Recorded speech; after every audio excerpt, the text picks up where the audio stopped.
Hi, I'm Dawn with Drucker Diagnostics, and today we're going to learn how to clean and maintain the SERO 12. Cleaning and maintaining the SERO 12. Your SERO 12 requires no regular maintenance. Cleaning is easy too. Start by turning your SERO 12 off. Then unplug it from the wall. Your centrifuge should always be off and unplugged before you do any kind of cleaning. Make sure to wear PPE in accordance with your lab's policies. Use isopropyl alcohol or 10% 5500 ppm bleach solution to clean. Only the approved isopropyl alcohol or 10% bleach solution should be used. Any other substance is not approved and may cause damage to your centrifuge or void the warranty.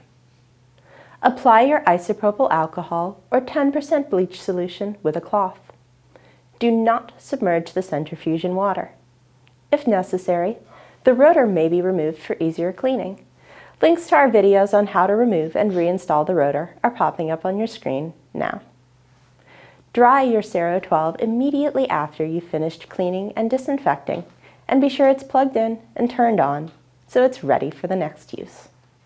And that's all there is to cleaning and maintaining your SERO 12. If you have any questions, you can always contact Drucker Diagnostics and we'll be happy to help. Thanks for watching and have a great day.